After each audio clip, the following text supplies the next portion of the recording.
આજે આપણે વાત કરીશું પ્રાચીન સાહિત્યની. તો ગુજરાતી ભાષામાં મધ્યકાલીન ગુજરાતી સાહિત્ય પૂર્વે એટલે કે તમે જોશો કે 1088નું સાહિત્ય એ પ્રાચીન સાહિત્ય તરીકે ઓળખવામાં આવે છે. ફરીવાર 1088નું સાહિત્ય એ છે પ્રાચીન સાહિત્ય.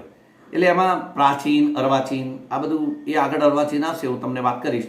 ટૂંકમાં 600ની આસપાસ સંસ્કૃત, પ્રાકૃતની સાથે અને અભ્રષ્ટ થઈને જે સાહિત્ય રચનાઓ થઈ તે ઈસવીસન 1250 સુધીની જૂની ગુજરાતી ગુર્જર ભાષા આપણી કહેવાય. તો ગુજરાતી ભાષાનું એક ખાસ રહસ્ય છે, તેને આપણે પ્રાચીન ગુજરાતી કે જૂની ગુજરાતી ભાષા આપણે કહી શકીએ. એમાં પ્રાચીન કવિઓની વાત પણ આપણે આગળ આવશે, હું તમને કરીશ. પ્રાચીન પશ્ચિમી રાજસ્થાની તરીકે ઓળખાવી છે, જ્યારે ઉમાશંકર જોશીએ વાત કરી કે મારું ગુર્જર ભાષા તરીકે ઓળખાય છે, મારું ગુર્જર ગુજરાતી ભાષા તરીકે ઓળખાય છે.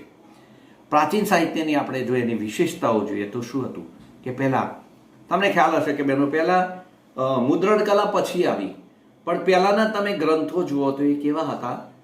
હસ્તલિખિત ગ્રંથો હતા. ગાંધીજીએ આત્મકથા જ્યારે લખેલી ત્યારે પણ એ શું હતું? હસ્તલિખિત એમણે એમના અક્ષરોમાં લખી હતી.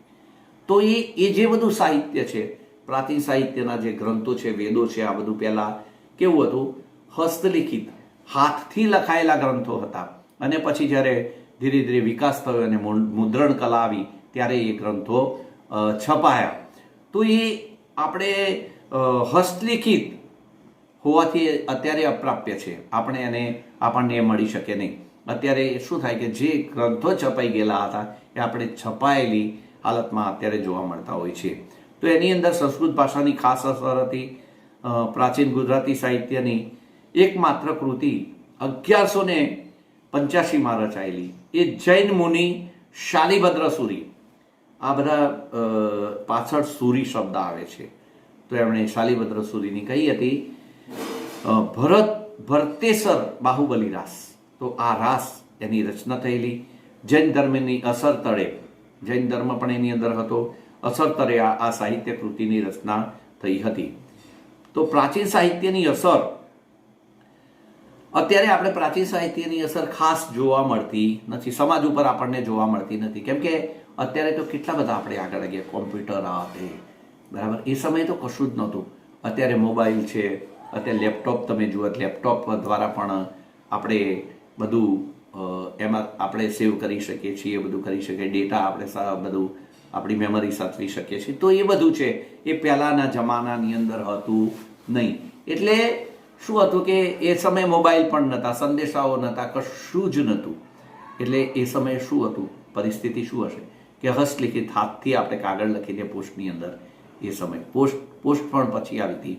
એટલે એ સમયે જ્યારે રાજા મહારાજાઓ વખતે તમે જુઓ તો એકબીજાને સંદેશો આપતો હોય તો શું કરવું પડતું હતું કે એક કપડાની અંદર બે બાજુ બે પેલા એ મૂકેલા હોય રોલપોડની જેમ, બે દંડી મૂકી હોય અને અંદર જે સંદેશો હોય એ લખીને એક રાજા બીજા રાજાને મોકલતા હતા.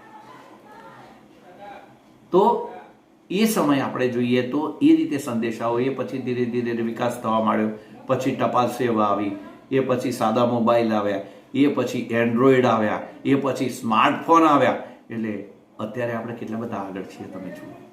તો આ બધું આવ્યું. તો એટલા માટે આપણને અત્યારે પ્રાચીન સમયની કોઈ અસર જોવા મળતી નહીં. અત્યારે તમે કોઈને પોસ્ટકાર્ડ લખવા બેઠા કોઈ દિવસ? ના, કોઈ દિવસ આપણે પોસ્ટકાર્ડ લખવા બેસતા નથી. પણ તમને ખ્યાલ હશે કે ખરેખર હું તો એવું માનું ઓલ્ડ ઇઝ ગોલ્ડ. આપણે ગ્રીટિંગ કાર્ડ, જે દિવાળી કાર્ડ આપણે એકબીજાને બધાને લખતા હતા, એ કેવી મજા આવતી હતી. એ બધા જુદા જુદા દિવાળી કાર્ડ આવે, જુદા જુદા એની અંદર પોસ્ટર આવે, ફોટા આવે, એ એટલી બધી જોવાની મજા આવે. કૃષ્ણનો ફોટો હોય, શંકર ભગવાનનો ફોટો હોય, દેવ દેવતાના ફોટા હોય, કુદરતી સીનો હોય, આવા બધા જે મોર પ્રાણીઓ પક્ષીઓના ફોટા હોય. તો આ બધા છે આપણને જોવાની મજા આવતી. એ અત્યારે આપણને એ મજા જોવા મળતી નથી. અત્યારે તો મોબાઈલમાં ટચ કરી દીધું, 1 સેકન્ડની અંદર પહોંચી ગયું, જોવા ખાતર જોઈ લીધું, લાઈક થઈ ગયું, બસ આ આપણને અત્યારે જોવા મળે છે. તો પ્રાચીન સમયની અસર છે, ભાષાની અસર એ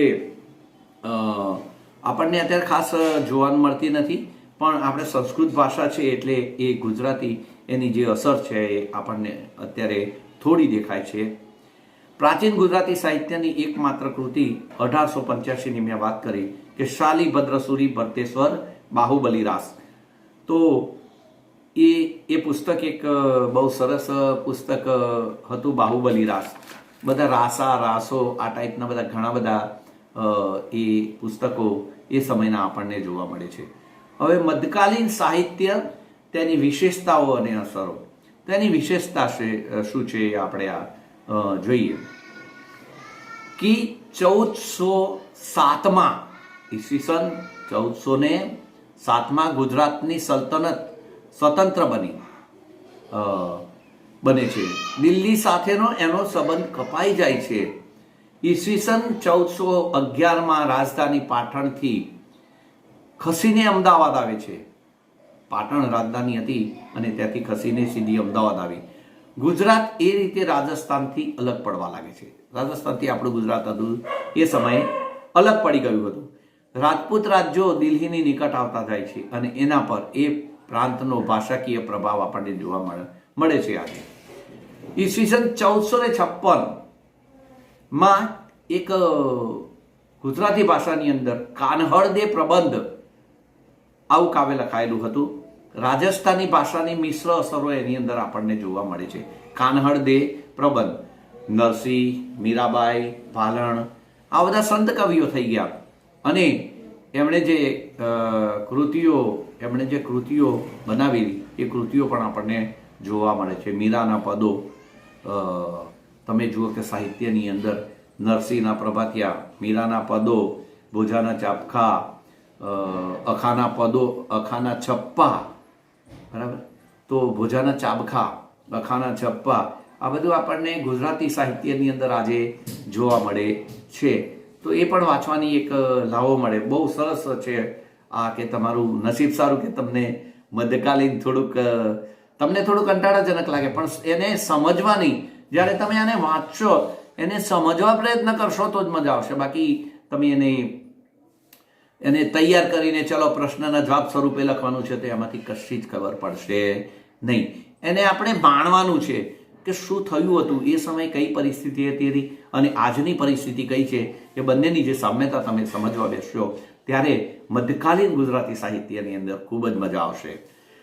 તો આદિકવિ તરીકે નરસિંહ મહેતાની પણ આપણે વાત કરીએ છીએ. તો એ પહેલા આપણે જોઈએ કે બધા જુદા જુદા યુગો. હેમયુગ હતો એ ઈસવીસન 12મી સદીના 14મી સદીના અંત સુધી આ હેમયુગ રહ્યો. પછી આવ્યો નરસિંહ યુગ. નરસિંહ મહેતાની વાત કરું છું. ઈસવીસનની 15મી સદીની 16મી સદીના અંત સુધી આ નરસિંહ યુગ આવ્યો. પછી છે પ્રેમાનંદ યુગ. તો પ્રેમાનંદ યુગની અંદર ઈસવીસનની 17મી સદીની ઈસવીસન 1852 સુધી આ પ્રેમાનંદ યુગ આવ્યો. અને પ્રેમાનંદ યુગ પછી આપણે એની વિશેષતાઓ જોઈએ. મધ્યકાલીન ગુજરાતી સાહિત્યની વિશેષતાઓ કઈ છે એવો પ્રશ્ન આવે કે મધ્યકાલીન ગુજરાતી સાહિત્યની વિશેષતાઓ જણાવો. તો તમારે આ બધી હું કહું છું એ તમારે જણાવવી પડે.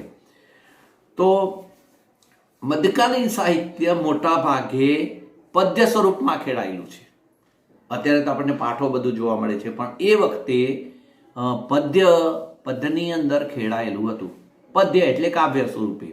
કાવ્ય તમે જોતા હતા ચંદ્રહાસાખ્યાન, નળાખ્યાન, આ બધું શું હતું? કઈ વાર્તાઓ નથી લખાઈ, પણ પદ્ય સ્વરૂપે એ ખેડાણ થયું.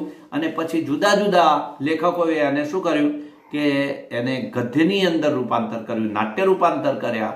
એ રીતે બધાને પછી ખ્યાલ આવવા માંડ્યો. પણ પદ્ય સ્વરૂપમાં ખેડાયેલું હતું એટલે પદ્ય સ્વરૂપની અંદર અત્યારે તમે જુઓ તો એ તમે આમ એને સમજવા બેસો તો પણ જલ્દી ખબર પડે નહીં. તો એ પદ્ય સ્વરૂપ, તો એની વિશેષતા છે. આ એક વિશેષતા પહેલી કઈ કે પદ્ય સ્વરૂપમાં ખેડાયેલું હતું. એની અંદર ખાસ કરીને ભક્તિ રસ જોવા મળતો હતો. ભક્તિ અને પ્રકૃતિ વર્ણનો જોવા મળતા હતા. મેરે તો ગિરધર ગોપાલ દૂસરા ન કોઈ. નરસિંહ મીરાનું છે. મેરે તો ગિરધર ગોપાલ દૂસરો ન કોઈ. નરસિંહ મહેતા જાગને જાદવા કૃષ્ણ ગોવાળિયા, દૂધ વિના દિનમાં કોણ જશે. તો આવા જે નરસિંહે જે પ્રભાતિયા લખ્યા છે એ પ્રભાતિયા ખરેખર એક અવર્ણનીય બાબત આપણે કહી શકાય, જેનું આપણે વર્ણન ના કરી શકીએ, એટલું સુંદર એમણે રચના કરેલી છે.